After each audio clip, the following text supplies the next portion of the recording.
एक समय की बात है, एक नगर में एक व्यापारी रहता था। वह अपने और अपने परिवार के भरण पोषण के लिए नमक का व्यापार किया करता था। उसके परिवार में उसकी पत्नी और 2 पुत्र थे। व्यापारी के दोनों पुत्रों का स्वभाव एकदम विपरीत था।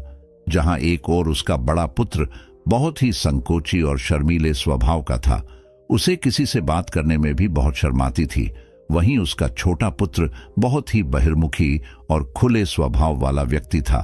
वह किसी के भी सामने अपनी बात कहने में संकोच नहीं करता था। लोग अक्सर उस व्यापारी के बड़े पुत्र को भोला और बेवकूफ समझते थे, और कई बार तो लोग उसके इस भोले और संकोची स्वभाव का फायदा भी उठा लेते थे, लेकिन वह पलटकर कभी किसी को कुछ नहीं कहता था। व्यापारी अपने पुत्र के ऐसे स्वभाव के कारण उस पर बहुत अधिक नारा रहता था। ठीक से बातचीत ना कर पाने और शर्मीले स्वभाव के कारण व्यापारी ने कई बार अपने बड़े पुत्र की पिटाई भी कर दी थी। हालांकि बार बार उस पर गुस्सा करने और पीटने की वजह से व्यापारी के बड़े पुत्र का स्वभाव सुधरने की बजाय और खराब हो गया था। अब शर्म और संकोच के साथ साथ उसके अंदर डर भी बैठ गया था। आत्मविश्वास की कमी की वजह से बड़ा पुत्र बचपन से ही बहुत अधिक परेशान रहने लगा था। अपने डर की वजह से वह परीक्षा में याद किए हुए प्रश्नों के उत्तर भी भूल जाता था और उन्हें लिख नहीं पाता था। इस कारण उसकी शिक्षा भी ठीक ढंग से पूरी नहीं हो पाई। बड़ा पुत्र जब जवान हो गया तो व्यापारी ने उसे अपने साथ व्यापार में हाथ बटा के लिए कहा। अपने पिता के प्रति डर के कारण वह व्यापार में उनका हाथ बटा के लिए तैयार हो गया, लेकिन वह व्यापार में कई बार ऐसी गलतियां कर देता था जिससे व्यापारी उस पर बहुत अधिक क्रोधित हो जाता था। एक दिन की बात, व्यापारी किसी काम से गांव से बाहर शहर गया हुआ था और उस दिन दुकान पर उसका बड़ा पुत्र बैठा हुआ था।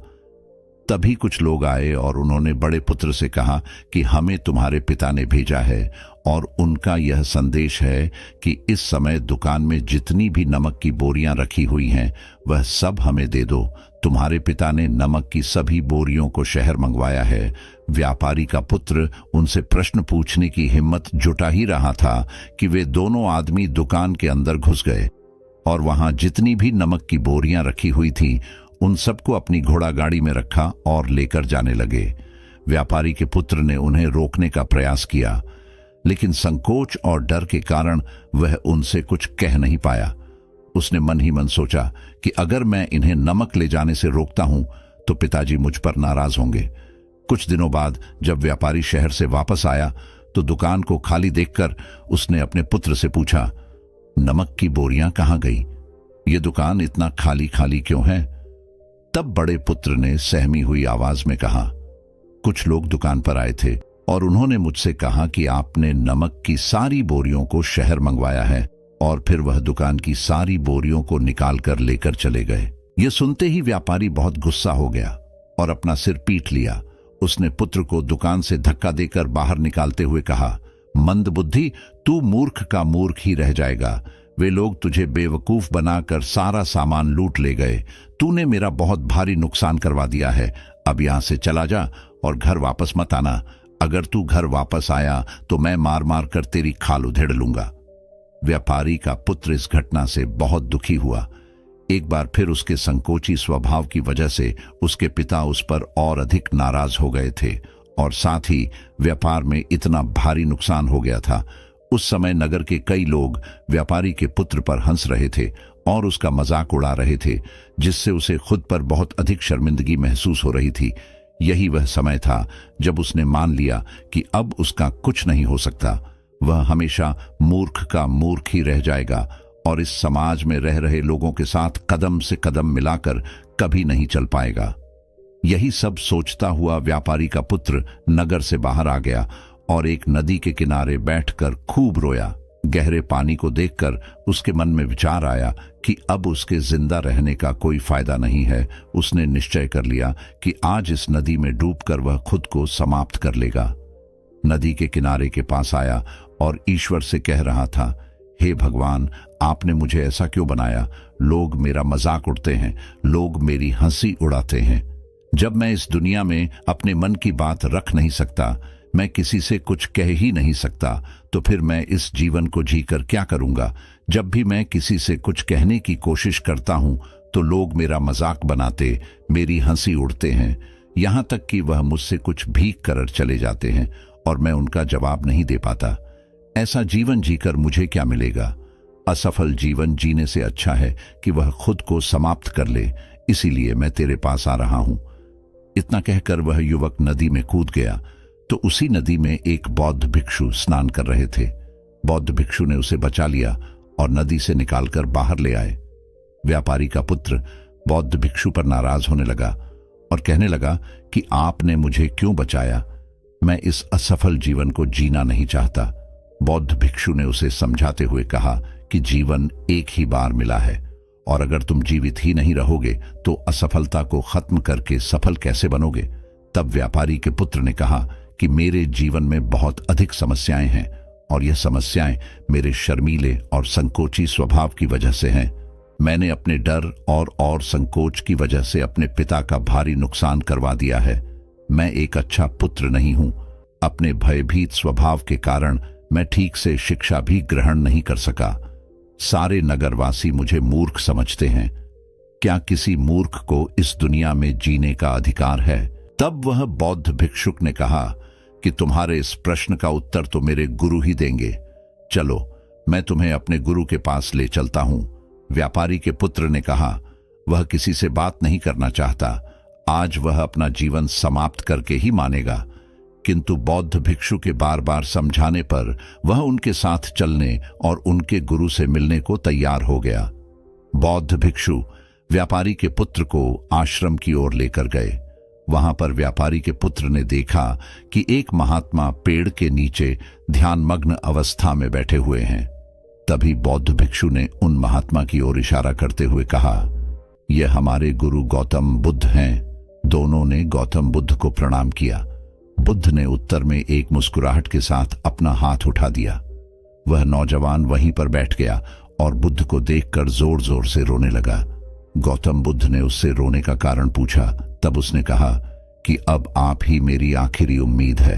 यदि आप मेरी समस्या का समाधान नहीं करेंगे तो मेरा यह जीवन समाप्त हो जाएगा।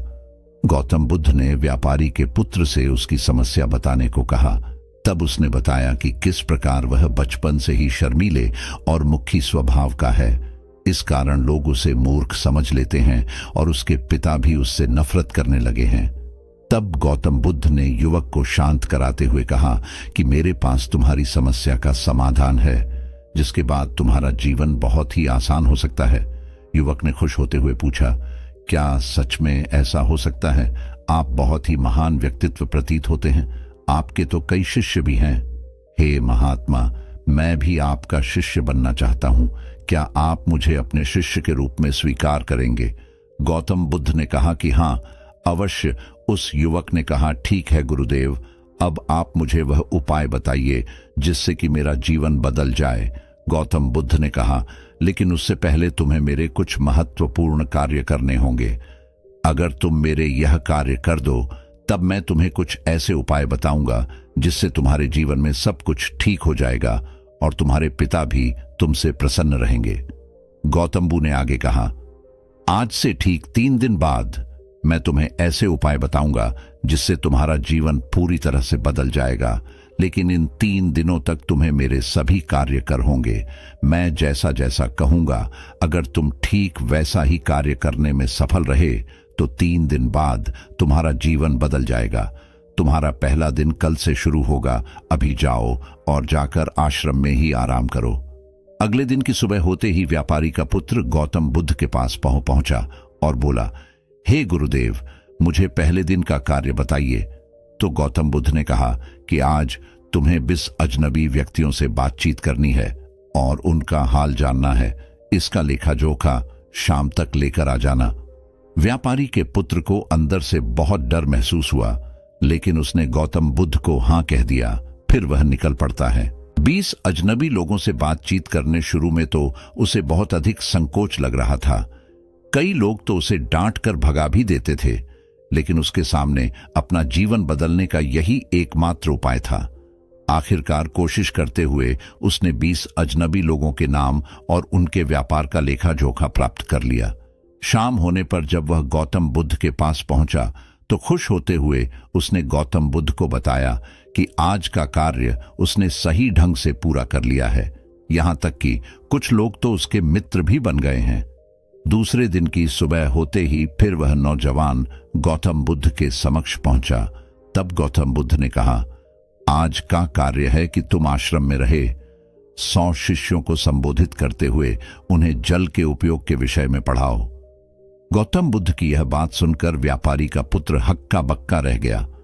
उसने कहा कि आप मुझसे यह किस प्रकार के कार्य करवा रहे हैं? मैं अपनी शिक्षा ठीक से पूरी नहीं कर पाया हूं, इसीलिए मैं पढ़ाने का यह कार्य नहीं कर पाऊंगा। तब गौतम बुद्ध ने कहा कि ठीक है, फिर मैं तुम्हें उपाय भी नहीं बताऊंगा। व्यापारी के पुत्र ने विनती करते हुए कहा कि आप जानते हैं कि मेरी शिक्षा अधूरी है, फिर मैं बालकों को शिक्षा कैसे दे सकता हूं?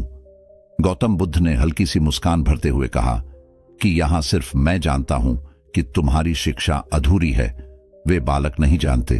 तुम हर दिन अपने जीवन में जल का उपयोग करते हो, यही सब बातें उन बालकों को जाकर बतानी है। जब व्यापारी के पुत्र के पास कोई बहाना शेष नहीं बचा तो हिम्मत जुटाकर वह उन बालकों के पास पहुंच गया। शुरू में तो उसके हाथ पैर कांप रहे थे, लेकिन आखिरकार उसने बालकों को जल के महत्व के बारे में बताना शुरू कर दिया। उसने बालकों को जल की 5 विशेषताएं बताईं और जल्दी से वहां से भाग आया। गौतम बुद्ध के पास पहुंचकर उसने बताया कि बहुत अधिक डर लग रहा था, किंतु मैंने बालकों को जल की 5 विशेषताएं बता दी हैं। गौतम बुद्ध ने कहा कि जाओ, एक और कोशिश करके आओ। उस नौजवान ने एक बार फिर हिम्मत जुटाई और बालकों को जल के महत्व के बारे में पढ़ाना शुरू किया। इस बार व्यापारी के पुत्र को बिल्कुल भी घबराहट नहीं हो रही थी। उसने पूरे आत्मविश्वास के साथ बालकों को जल के विषय में पढ़ाया। तब गौतम बुद्ध ने उसकी प्रशंसा करते हुए कहा, तुम अवश्य ही साहसी हो। गौतम बुद्ध के मुंह से अपनी प्रशंसा सुनकर वह युवक बहुत प्रसन्न हुआ। युवक जब तीसरे दिन गौतम बुद्ध के पास आया तो गौतम बुद्ध ने उससे कहा कि आज का कार्य तुम्हें कुछ अजीब लग सकता है, किंतु आज तुम्हें अपने पिता से मिलने जाना है। गौतम बुद्ध के मुंह से यह बात सुनकर वह युवक बहुत अधिक डर गया। उसने तुरंत कहा कि नहीं, मैं अपने पिता के सामने नहीं जा सकता, मुझ में इतनी हिम्मत नहीं। गौतम बुद्ध ने कहा कि ठीक है, फिर मैं तुम्हें उपाय भी नहीं बताऊंगा। उस व्यक्ति के पास और कोई रास्ता नहीं बचा था, अतः व्यापारी के पुत्र को गौतम बुद्ध की बात माननी पड़ी। गौतम बुद्ध ने उसे समझाते हुए कहा कि अपने पिता के पास जाकर उनसे क्षमा मांगना और कहना कि वे तुम्हें एक और अवसर दें ताकि तुम खुद को बुद्धिमान साबित कर सको। गौतम बुद्ध के कहे अनुसार उस युवक ने पूरे आत्मविश्वास के साथ अपने पिता का सामना किया और उनसे क्षमा मांगी। आखिरकार व्यापारी ने अपने पुत्र को क्षमा कर दिया और उसे एक और अवसर देने के लिए तैयार हो गया। व्यापारी का पुत्र गौतम बुद्ध के पास आया और उस उपाय के बारे में पूछने लगा जिसे गौतम बुद्ध ने 3 दिन बाद बताने का वचन दिया था। तब गौतम बुद्ध ने मुस्कुराते हुए कहा कि तुमने स्वयं ही अपना उपाय खोज लिया है। तुम किसी से बात नहीं कर पाते थे, संकोची और शर्मीले थे। यह सब तुम्हारे मन में बैठा हुआ डर था और तुमने जैसे ही उस डर का सामना किया वह खत्म हो गया। जीवन में तुम्हें जिस भी काम से डर लगे उस काम को करना शुरू कर दो, डर स्वयं ही समाप्त हो जाएगा। तुम्हारे मन में हजारों सवाल थे, मैं यह करूंगा तो लोग क्या कहेंगे, मेरे बारे में क्या सोचेंगे, यदि मैं अपना मुंह खोलूंगा तो लोग मेरे पर हंसेंगे, यदि मैंने मुंह खोला तो मैं कुछ गलत ही करूंगा। ऐसे कई सारे विचार तुम्हारे मन में थे, ऐसे कई सारे डर तुमने अपने मन में पाल रखे थे। अब तुम्हारे मन का डर खुद समाप्त हो गया। जिसे तुम शर्माना कहते थे वह अपने आप ही तुम्हारे भीतर से कहीं गायब हो गया। युवक के मन में विश्वास जगा दिया है जिसे मैं अब अपने जीवन में कुछ भी हासिल कर सकता हूं। अब वह युवक समझ चुका था कि गौतम बुद्ध से क्या बताना चाह रहे हैं। उसने गौतम बुद्ध का धन्यवाद किया और उनसे वादा किया कि वह जीवन में सफल होकर दिखाएगा।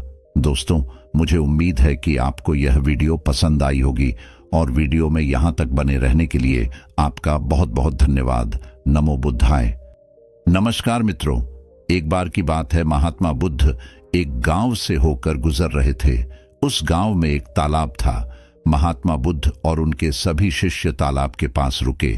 तभी वहां पर एक लड़का अपनी मां के साथ पानी भरने आया। उस लड़के की नजर महात्मा बुद्ध पर पड़ी। वह महात्मा बुद्ध को पहले से ही जानता था। वह जानता था कि महात्मा बुद्ध बड़े ही ज्ञानी है और वह सभी के प्रश्नों का उत्तर देते हैं। वह तुरंत ही महात्मा बुद्ध के पास पहुंचा। उसने महात्मा बुद्ध को प्रणाम किया और कहा, है बुद्ध, मैं अपने जीवन में कुछ बड़ा करना चाहता हूं, लेकिन जब भी मैं कुछ करना चाहता हूं तो वह मुझे संपूर्ण तरह से नहीं हो पाता। मुझे तो कुछ समझ ही नहीं आता कि आखिर मैं क्या गलती कर रहा हूं। इसलिए आज मैं आपसे यही प्रश्न पूछने आया हूं कि लक्ष्य को पाने के लिए ऐसी कौन सी कठिनाइयां हैं जो हमें पार करनी होगी। महात्मा बुद्ध उस लड़के को देखकर मुस्कुराने लगे और उस लड़के से कहते हैं, जब तक तुम अपने लक्ष्य की ओर कदम नहीं बढ़ाओगे तब तक सफलता से जुड़ा हुआ हर एक उत्तर अधूरा है। महात्मा बुद्ध इतना कहकर अपने सभी शिष्यों के साथ वहां से आगे की ओर चल पड़े और वह लड़का भी अपनी मां के साथ वापस अपने घर लौट आया। अगले दिन जब वह लड़का अपनी मां के साथ वापस उस तालाब पर पानी भरने आया तो उसने देखा कि तालाब में जो कमल की कलियां थी वह पूरी तरह से खिल चुकी है और पूरे के पूरे तालाब में केवल कमल के फूल ही नजर आ रहे हैं। उस लड़के की मां को अपनी आंखों पर यकीन नहीं हो रहा था। इस पर उसकी मां कहती हैं, बेमौसम इतने सारे फूल एक साथ खेलना, ऐसी घटना तो मैं आज तक नहीं सुनी। ऐसा अवश्य ही महात्मा बुद्ध के आने के कारण हुआ है, अर्थात यह उनका ही प्रभाव है। यह सुन वह लड़का सोच में पड़ गया। उसने तुरंत ही तालाब में से एक कमल का फूल तोड़ा और मन ही मन यह सोचने लगा, यदि यह महात्मा बुद्ध के प्रभाव के कारण हुआ है तो मुझे अवश्य ही महात्मा बुद्ध से मिलना चाहिए। शायद हो सकता है कि वह मुझे कुछ प्रेरणा देना चाहते हैं। ऐसा सोचते सोचते उस लड़के ने यह भी मन बना लिया कि वह महात्मा बुद्ध से अवश्य मिलेगा और साथ ही उसके मन में महात्मा बुद्ध की वह आवाज गूंज रही थी कि जब तक तुम लक्ष्य की ओर कदम ही नहीं बढ़ाओगे तब तक सफलता से जुड़ा हर प्रश्न अधूरा है। तभी उस लड़के ने वह कमल का फूल एक छोटे से मटके में रख लिया और उसने मन ही मन यह मन बना लिया कि वह महात्मा बुद्ध से मिलकर रहेगा और उसके मन में जो भी प्रश्न है वह उनसे उनके उत्तर जानकर ही रहेगा। उस लड़के ने तुरंत ही अपनी मां से कहा, मां, मैं महात्मा बुद्ध से मिलने जा रहा हूं। वह अब तक बहुत आगे नहीं निकले होंगे। यदि मैं जल्दी जल्दी चलूंगा तो एक दिन में उन तक पहुंच जाऊंगा और फिर एक दो दिन में मिलकर मैं वापस घर लौट आऊंगा। उसकी मां ने उसे समझाने की कोशिश की, लेकिन वह लड़का नहीं माना। वह तुरंत ही सफर की ओर निकल पड़ा। वह मार्ग पर तेजी से आगे बढ़ रहा था। जल्दी जल्दी चलते हुए उसने बहुत कम समय में अपना गांव पर कर लिया, लेकिन अब वह इसी कारण थकने भी लगा था और उसकी रफ्तार भी धीमी पड़ रही थी। उसे लड़के का जोश भी अब खत्म होता जा रहा था।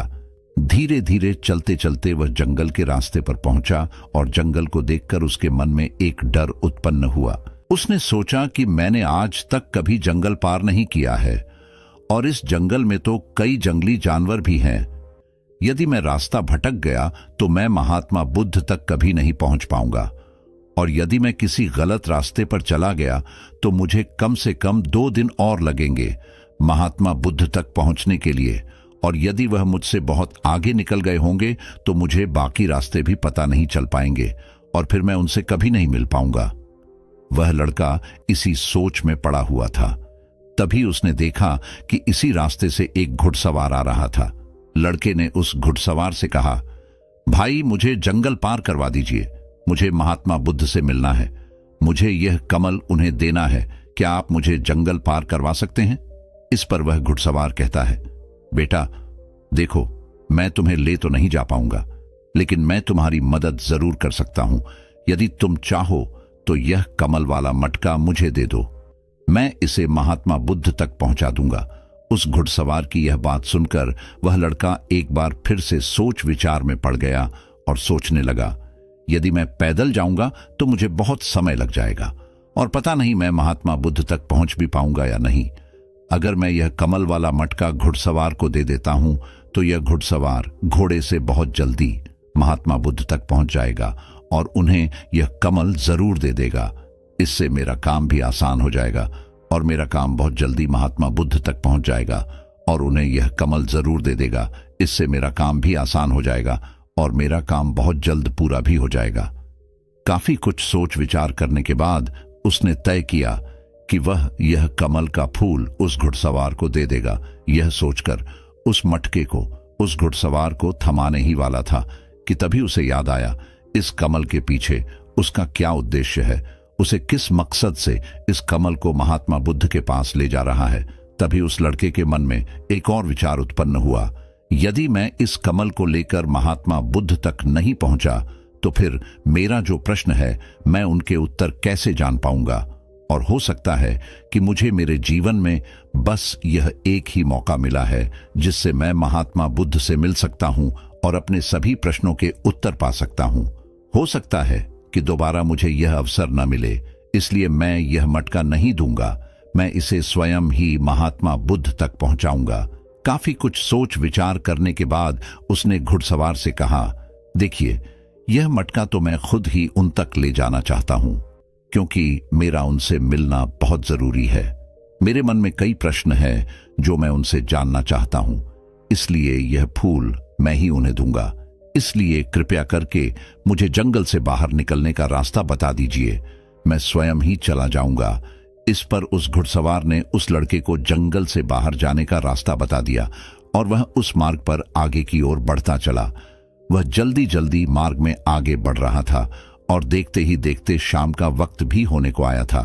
तभी उस लड़के के मन में एक और विचार आया और वह यह सोचने लगा, यदि शाम के वक्त मैं इस जंगल में भटक गया तो मेरा क्या होगा, मैं महात्मा बुद्ध तक कैसे पहुंच पाऊंगा, और अगर मैं उनसे नहीं मिल पाया तो मेरी यात्रा तो बेकार हो जाएगी।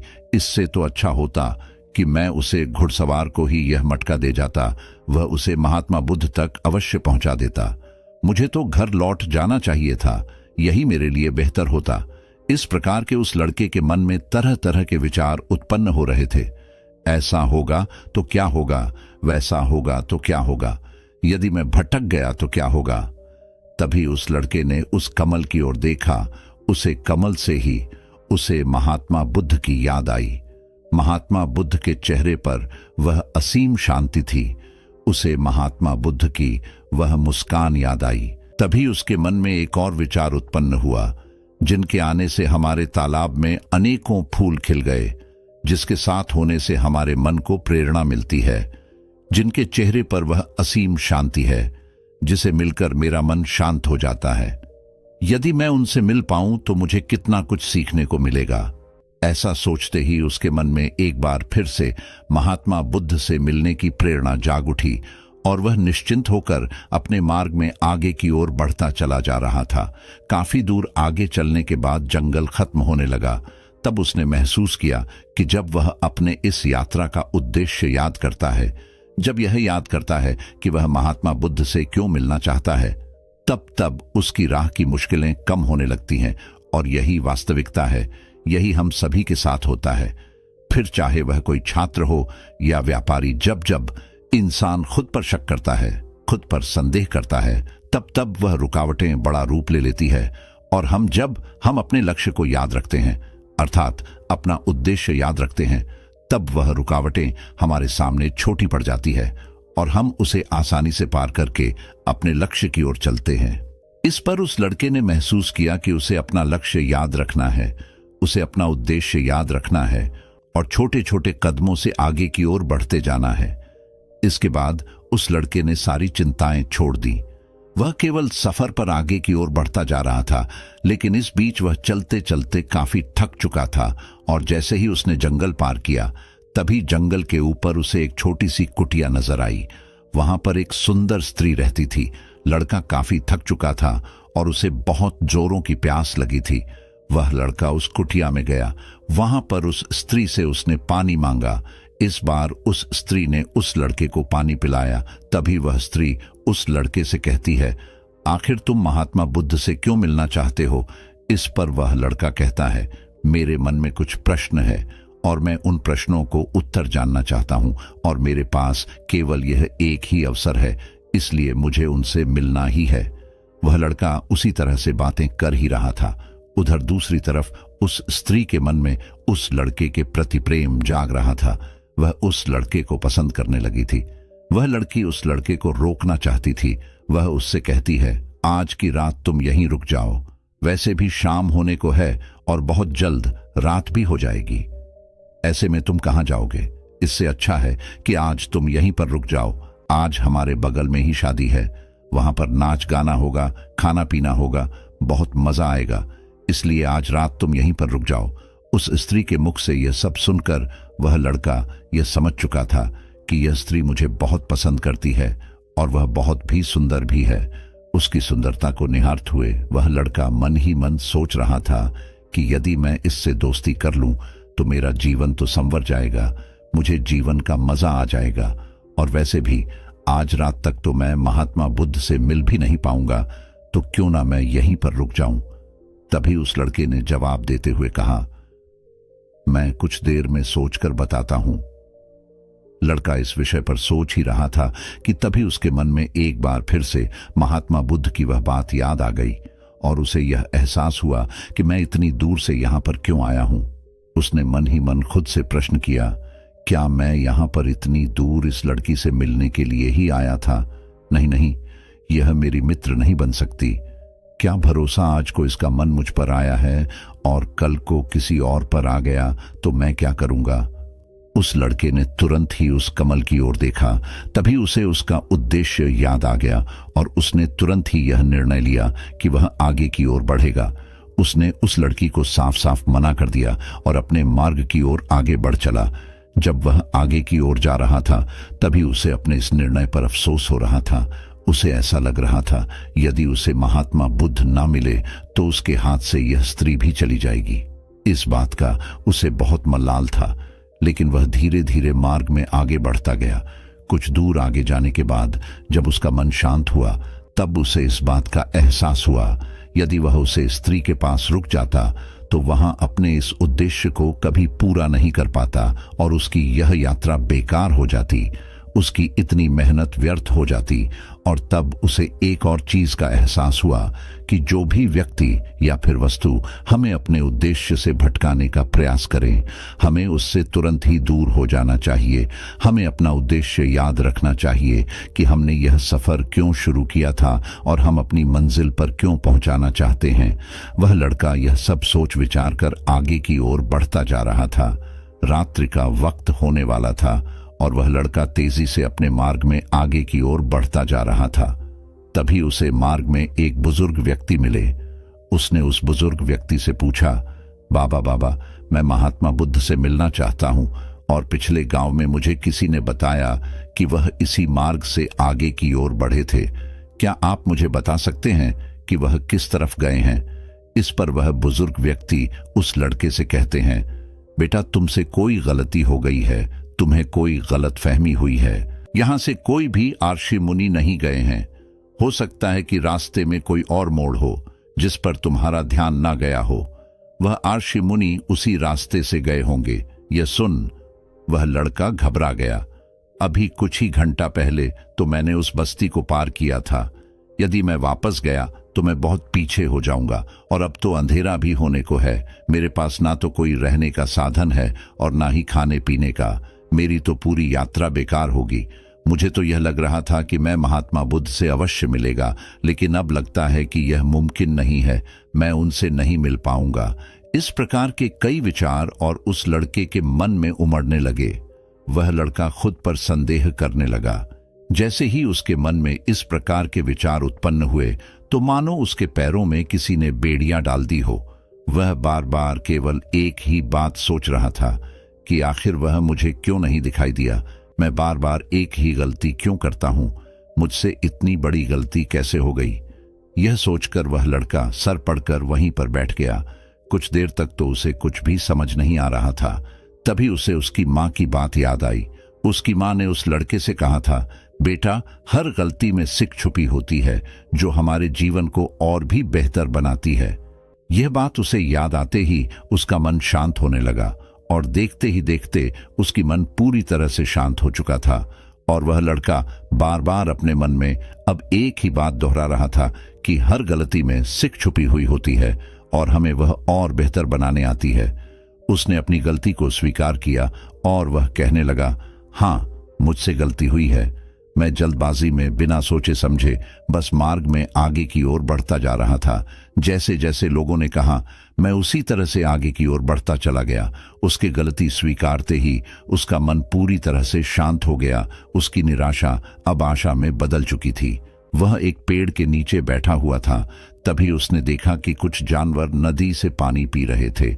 यह सब देखकर उस लड़के को याद आया कि जब वह पहली बार महात्मा बुद्ध से मिला था तब पानी के पास ही मिला था और महात्मा बुद्ध के साथ उनके कई शिष्य भी हैं, तो उन्हें पानी की तो आवश्यकता जरूर पड़ेगी। इस पर उस लड़के को तुरंत यह समझ में आ गया कि महात्मा बुद्ध भी उसी रास्ते से भ्रमण कर रहे होंगे जिस रास्ते पर पानी होगा।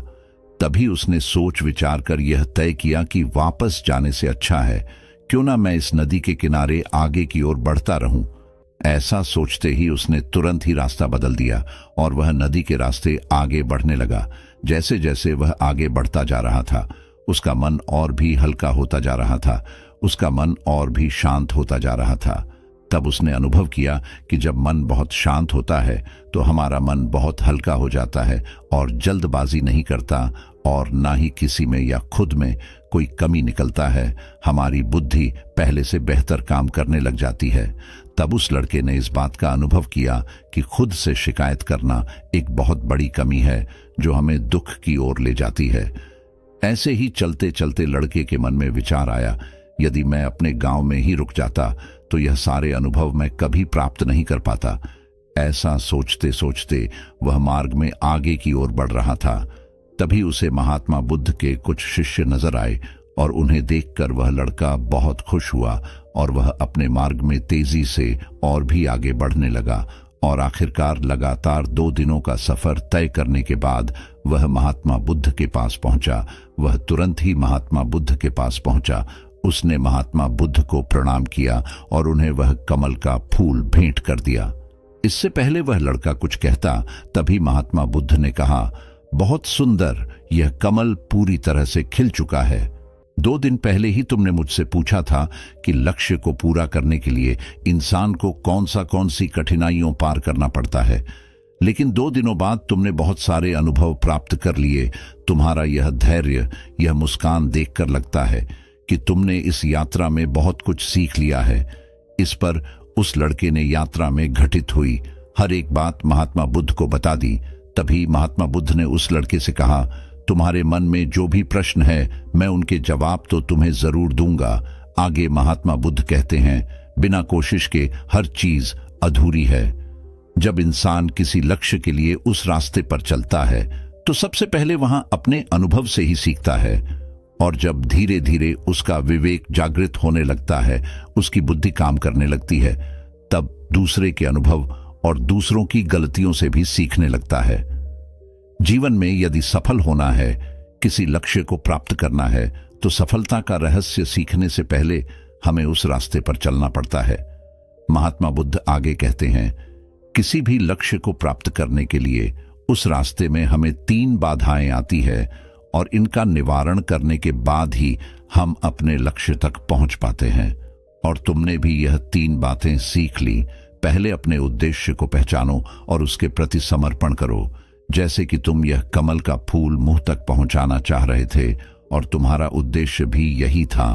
तुमने यह जान लिया था कि यह फूल मुझ तक पहुंचने के लिए तुम्हारा क्या उद्देश्य है, जिस कारण तुम्हारे मन के सारे संदेह खत्म हो गए। इसके बाद जब भी तुम फूल को देखते थे तो तुम्हें अपना उद्देश्य याद आ जाता। आगे महात्मा बुद्ध ने कहा, तुमने स्वयं के अनुभव से ही यह जान लिया कि अपनी मंजिल तक किस प्रकार हमें पहुंचना है और सब कुछ तुम्हारे भीतर से ही प्रकट हो रहा है। वह लड़का महात्मा बुद्ध की सारी बातें ध्यानपूर्वक सुनता रहा। तब महात्मा बुद्ध कहते हैं, तुम्हारे मन में कई प्रकार के डर और संशय थे। पता नहीं तुम मुझ तक पहुंच पाओगे या नहीं, पता नहीं तुम जंगल पार कर पाओगे या नहीं, क्योंकि तुमने आज से पहले कभी जंगल पार नहीं किया था और रास्ते में तुम्हें तरह तरह की रुकावटें भी झेलनी पड़ी। और जब हमारे रास्ते में तरह तरह की रुकावटें उत्पन्न होती है, तब हमारा मन बाधित होता है, हमारा मन भटकने लगता है और हम अपने लक्ष्य से भटक जाते हैं। लेकिन जब हम अपना सारा ध्यान रुकावटों से हटाकर अपने उद्देश्य पर लगाते हैं, तो सारी रुकावटें खुद खुद छोटा पड़ने लगती हैं और हम उन्हें आसानी से पार कर जाते हैं। शुरुआत में हर किसी की यही समस्या है कि वह यह नहीं जानता कि आखिर वह सफल क्यों होना चाहता है, क्यों वह कुछ करना चाहता है। इसी कारण उनके सामने परेशानियां भी बहुत ज्यादा होती हैं और वह उन परेशानियों के सामने घुटने टेक देते हैं। लेकिन जैसे जैसे आप आगे बढ़ते हैं, अपने लक्ष्य के प्रति समर्पित हो जाते हैं, तो वैसे वैसे चलते जाना आसान हो जाता है और हम अपने लक्ष्य तक पहुंच ही जाते हैं। आगे महात्मा बुद्ध उस लड़के को तीसरी बात बताते हुए कहते हैं, असली शक्ति इच्छाओं को पूरा करने में नहीं, बल्कि उनको मिटाने में है। हम जानते हुए भी सही काम नहीं करते। अगर हम अपनी उद्देश्य की ओर आगे बढ़ते हुए आकर्षणों के पीछे रुक जाते, तो हमारी यात्रा कभी पूरी नहीं हो सकती। इसलिए जैसे कि इस यात्रा के दौरान तुमने फूल हमेशा अपने साथ रखा, अपने पास रखा, वैसे ही उद्देश्य से भी हमेशा सामने रखना चाहिए। हमारा लक्ष्य हमेशा हमारी आंखों के सामने होना चाहिए। इससे हमें निर्णय लेने में आसानी होती है। अन्यथा हमारे मन का संदेह, हमारी मन की शंका हमें कभी भी सही निर्णय नहीं लेने देता और वह हमें मन की उलझनों में फंसाकर रख देती है। इसलिए संदेह के प्रति सचेत रहे। आगे गौतम बुद्ध उस लड़के को समझा बुझाकर उसे विदा कर दिया। इस कहानी से क्या सीखने को मिला, कमेंट सेक्शन में जरूर बताएं और हां, इस चैनल को सब्सक्राइब जरूर कर लें। बहुत समय पहले की बात है, एक छोटा सा राज्य था। उस राज्य में एक व्यापारी रहता था जो बहुत अमीर था, जिसके पास किसी चीज की कोई कमी नहीं थी। उसके पास वह सारी सुख सुविधाएं थी जो वह चाहता था। उसका एक पुत्र भी था जो अब युवा हो चुका था। उस व्यापारी के पुत्र ने अब तक अपने जीवन में कोई दुख नहीं देखा था। जो भी वह चाहता था, वह व्यापारी उसे सब कुछ लाकर दे देता था, जिस कारण उसे अपने जीवन में किसी प्रकार के दुख का अनुभव अब तक नहीं किया था। उस व्यापारी के पुत्र के कई सारे मित्र भी थे। उसके पास अथाह संपत्ति थी, धन दौलत की उसके पास कोई कमी नहीं थी। लेकिन एक दिन अचानक वह व्यापारी बीमार पड़ गया और देखते ही देखते उसकी बीमारी ने उस पर पूरी तरह से पकड़ बना ली थी। वह व्यापारी अपने जीवन की आखिरी सांसें गिन रहा था। अब उस व्यापारी को यह प्रतीत होने लगा था कि वह नहीं बच पाएगा, उसका अंतिम समय आ चुका है। इसीलिए उसने अपने पुत्र को अपने पास बुलाया और उससे कहा, बेटा, तुमने आज तक केवल सुख ही देखा है। तुम्हें जो कुछ चाहिए था वह मैंने सब कुछ तुम्हें कर दिया, इसलिए तुमने आज तक दुख का अनुभव नहीं किया। दुख क्या होता है ये तुम्हें पता तक नहीं, और इसी बात की चिंता मुझे खाई जा रही है कि जब तुम्हारे पर दुखों के बादल मंडराने लगे तो तुम सह नहीं पाओगे। इसीलिए आज मैंने तुम्हें यहां पर बुलाया है। मैं बस आखिरी समय पर तुमसे ये कहना चाहता हूं कि तुम सावधान रहना। मेरी मृत्यु के बाद तुम्हारे अपने ही तुम्हारे दुखों का कारण बन जाएंगे। इतना कहकर वह व्यापारी मृत्यु को प्राप्त हो गया। उस व्यापारी का पुत्र अपने पिता की मृत्यु पर बहुत दुखी था। वह रो रहा था। तभी उसके पास उसका एक मित्र आया और वह उसे समझाते हुए कहता है, मित्र, तुम रो क्यों रहे हो? तुम्हारा पिता ही मरा है, लेकिन तुम्हारे पास तो अब भी यह सारी धन दौलत है, यह सारी संपदा है कि सारी संपत्ति तुम्हारी ही तो है। अब तो तुम उन चीजों का भी आनंद ले सकते हो जिनका आनंद तुम अपने पिता के रहते नहीं ले पाए। अपने मित्र की यह बात सुनकर वह बड़ा प्रसन्न हुआ और उसे भी इस बात का एहसास हो चुका था कि उसके पास अथाह संपत्ति है, धन है, दौलत है, जिसकी मदद से वह अपना जीवन खुशी खुशी बिता सकता है। लेकिन इसी धन संपदा के कारण वह अब बुरी आदतों का शिकार भी हो चुका था। उसे हर प्रकार का नशा करने की आदत लग चुकी थी। जहां उसका मन करता वह वहां चला जाता। जब भी उसका मन करता वह किसी को भी अपने घर बुला लेता, फिर चाहे दिन हो या रात। जो भी उसका मन करता वह खरीद लेता, क्योंकि उसके पास संपत्ति थी। और तो और उसके पिता का सारा व्यापार भी अब उसी के हाथों में था और अब वह बहुत खुश था। वह अपने जीवन को अपनी मर्जी के हिसाब से जी रहा था। एक दिन उसके मन में ख्याल आया कि पिता ने मुझे बेवजह ही डरा दिया कि लोग मेरा फायदा उठाएंगे, मेरे दुश्मन बन जाएंगे, मेरे दुखों का कारण बन जाएंगे। लेकिन अब तो मैं और भी मजे से जी रहा हूं। मेरे सुख के दिन तो अब आए हैं। मैं आज तक जो नहीं कर पाया था वह सब करने में अब मैं सक्षम हूं। यह सब सोचकर उसकी खुशी का कोई ठिकाना नहीं था। वह बहुत खुश था। तभी एक दिन उस राज्य में एक बहुत बड़ा अस्पताल का निर्माण हो रहा था और इस अस्पताल के निर्माण के समय पर एक घोषणा करवाई गई कि जो भी इस अस्पताल के लिए सबसे अधिक दान देगा उसका नाम उस अस्पताल के एक पत्थर पर स्वर्ण अक्षरों में लिखा जाएगा। जब उसके मित्र ने यह बात सुनी तो वह दौड़ा दौड़ा उसके पास आया और उसे सारी बात बता दी। तब उस व्यापारी के पुत्र ने यह तय किया कि वह अस्पताल को सबसे बड़ा दान देगा और उसने ऐसा ही किया। और साथ ही यह भी निश्चित हो गया कि उसका नाम उस अस्पताल के एक पत्थर पर स्वर्ण अक्षरों में लिखा जाएगा। लेकिन जब वह दान देकर वापस घर की ओर लौट रहा था तो रास्ते में उसे एक साधु मिले जो भोजन की मांग कर रहे थे। इस पर वह घमंडी व्यापारी का पुत्र कहता है, तुम जैसे लोग केवल 2 वक्त की रोटी के लिए हमेशा चिल्लाते रहते हो। पता नहीं तुम लोग कहां से आ जाते हो और भगवान तुम लोगों को पैदा ही क्यों करता है। तुम लोग गंदगी हो। तुम्हें जीने का कोई हक नहीं। केवल अपना पेट भरने के लिए 2 वक्त की रोटी के लिए तुम किसी के सामने भी झुक जाते हो। यदि झुकना ही है तो उस ईश्वर के सामने झुको। शायद वह तुम्हारी गलतियों को माफ कर दे और तुम्हें एक अच्छा जीवन प्रदान करे। हो सकता है वह तुम्हें भोजन भी दे दे। वह लड़का उन साधु को खरी खोटी सुनाकर वहां से चला गया। धीरे धीरे उस लड़के के पास उसके मित्रों, सहयोगियों और रिश्तेदारों की संख्या बढ़ने लगी। अब हर कोई उससे बिना पूछे कोई काम नहीं करता था। हर चीज में उसी से पूछा जाता था, जिस कारण उस लड़के को लगने लगा था कि अब मेरे बिना कोई काम नहीं हो सकता। जो भी हूं मैं ही हूं। जिस कारण उस लड़के का अहंकार अब 7वें आसमान पर था। सभी लोगों ने उसका मन जीत लिया था। सब लोग उसके विश्वास पात्र बन चुके थे। उस लड़के के पास अपार धन था जिस कारण सब उससे जुड़े हुए थे। लेकिन यह बात उस लड़के को समझ नहीं आ रही थी।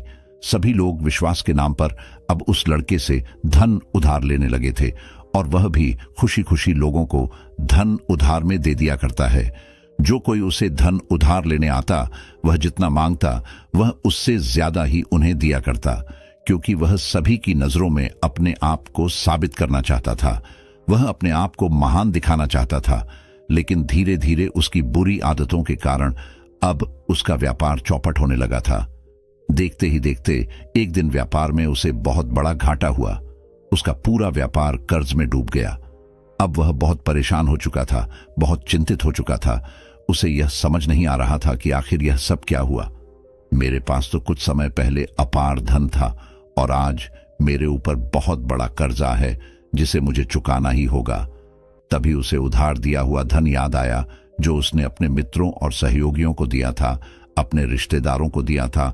उसने सभी से वह अपना दिया हुआ कर्ज वापस मांगना शुरू किया, लेकिन किसी ने भी उसका दिया हुआ कर्ज उसे वापस नहीं दिया, बल्कि लोगों ने उसे दुत्कार कर वहां से भगा दिया। वे एक एक करके सभी के पास गया, लेकिन किसी ने उसकी कोई मदद नहीं की। देखते ही देखते उसका सब कुछ बिक गया। अब उसके पास कुछ न था। वह सड़क पर आ चुका था। तभी वह यह सोचने लगा कि अपने सुख के दिनों में मैं यह नहीं जान पाया कि मैं अपने शत्रुओं से घिरा हुआ हूं। मेरे पिताजी सही कहते थे कि मेरे अपने ही मेरे दुखों का कारण बनेंगे। पिताजी, आपका धन्यवाद, लेकिन मैं आपकी बातों को समझ नहीं पाया और आज देखिए क्या क्या हो गया। वह सारा दिन यहां से वहां भटकता रहा और सोचता रहा कि अब आगे क्या होगा। वह कैसे खाएगा, कहां रहेगा और कैसे सोएगा। उसे अपने पिता की याद सता रही थी। वह उन्हें याद कर करके रो रहा था। उसकी आंखों से आंस बह रहे थे। लेकिन अब बहुत देर हो चुकी थी और अब धीरे धीरे उसे भूख भी लग रही थी। तभी उसने सोचा कि मैं उसी अस्पताल पर चलता हूं जहां पर पत्थर पर मेरा नाम स्वर्ण अक्षरों में लिखा गया है। मैं जाकर वहां पर कुछ मदद मांगता हूं। वह वहां पहुंचा और वहां के मालिक से वह कहता है, आपने मुझे पहचाना। मैं वही हूं जिसने इस अस्पताल को सबसे बड़ा दान दिया है और मेरा नाम इस अस्पताल के पत्थर पर स्वर्ण अक्षरों में लिखा गया है।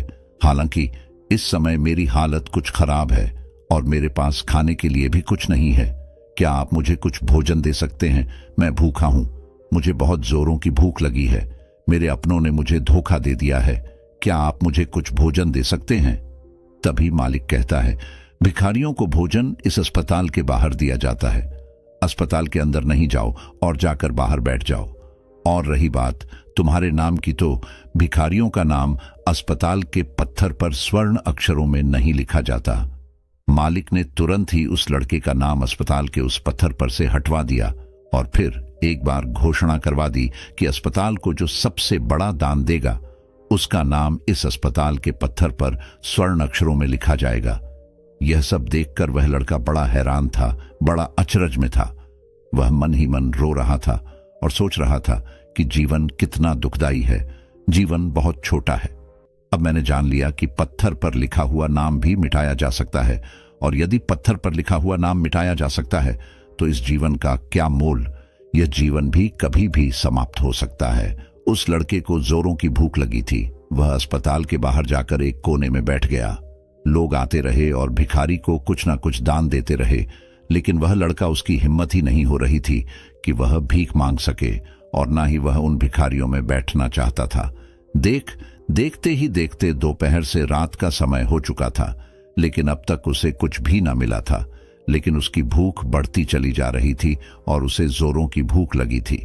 पहली बार उसने अपनी भूख को जाना था, अपने पेट की इस आग के बारे में जाना था, और इस भूख के कारण वह इतना परेशान हो चुका था कि उसने तय किया कि वह अस्पताल से ही कुछ चुरा लेगा और उसे खाकर अपना पेट भर लेगा। जैसे ही वह वहां से उठता है, तभी वह साधु वहां पर जाते हैं जिसे उस लड़के ने बहुत खरी खोटी सुनाई थी। वह साधु उस लड़के के पास आकर कहते हैं, बेटा, हम पहले भी मिल चुके हैं। वह साधु भिक्षा से वापस लौट रहे थे। उन्होंने कुछ भोजन उसे देते हुए कहा, यह लो, खा लो, तुम्हें जोरों की भूख लगी होगी। मैं तुम्हें जानता हूं, मैं समझता हूं कि हालात तुम्हें जबरदस्ती झुकाना चाहते हैं, लेकिन तुम लोगों के सामने झुकना नहीं चाहते। लेकिन अगर तुम लोगों के सामने झुकेंगे नहीं तो तुम्हें भोजन भी नहीं मिलेगा। आज तो मैंने तुम्हें भोजन दे दिया है जिससे तुम्हारी भूख मिट जाएगी, लेकिन यह भूख रोज लगेगी। ये पेट की आग कभी नहीं मिटती। इस पर वह लड़का उन साधु से कहता है, जब मेरे पास धन था, दौलत थी, संपत्ति थी, तो मेरे पीछे मेरे मित्रों की, सहयोगियों की, रिश्तेदारों की कतार लगी रहती थी। सभी लोग मेरे शुभ चिंतक थे, लेकिन मेरे ऊपर दुख आते ही वह सब पलट गए। वह सब अब मेरे शत्रु बन चुके। लेकिन तुम, जिसे मैंने इतनी खरी खोटी सुनाई थी, वही मेरे दुख में मेरा सहयोगी बना है। तुम मेरे इस दुख में मेरे पहले मित्र हो, मेरे पहले रिश्तेदार हो जिसने मुझ पर दया की है। मैं तो अपने आप को बहुत बड़ा समझता था, लेकिन देखो, इस वक्त की मार ने मुझे कहां से कहां पहुंचा दिया। आज मैं इस बात को अच्छी तरह समझ चुका हूं कि धन से बड़ा कोई मित्र नहीं। इतना कहकर उस लड़के ने भोजन किया और उसने पहली बार भोजन के सुख का आनंद उठाया। उसके हाथ कांप रहे थे। वह जल्दी जल्दी उस भोजन को समाप्त करना चाहता था, जल्दी जल्दी उसे चबा लेना चाहता था, और उसकी आंखों से झरझर आंसू भी बह रहे थे। उसे ऐसा प्रतीत हो रहा था मानो आज से पहले ऐसा लजीज भोजन उसने आज तक न किया हो। भोजन करते वक्त जो अनुभव उसे प्राप्त हुआ, ऐसा अनुभव उसे आज तक नहीं मिला था। तभी वह साधु से कहता है, यह कैसा सुख है, मैं इस दुख में भी इस भोजन के संतुष्टि का अनुभव कर पा रहा हूं। तभी वह साधु कहते हैं, जहां संतुष्टि होती है वहां सुख का अनुभव होता है, लेकिन सावधान, संतुष्टि बहुत खतरनाक भी होती है। जब संतुष्टि हमारी आवश्यकताओं, हमारी इच्छाओं से ऊपर उठ जाती है, तब यह दुख के दर्शन भी हमें कराती है।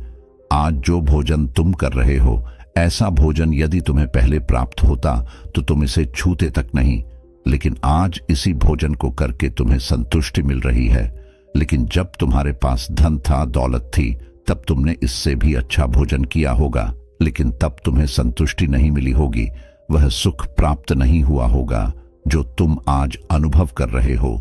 लेकिन सावधान, अगर ऐसा ही भोजन तुम्हें रोज मिलता रहे तो तुम और भी अच्छे भोजन की कामना करने लगोगे और इसी कामना की संतुष्टि के लिए तुम्हारे मन में दुख पैदा होगा।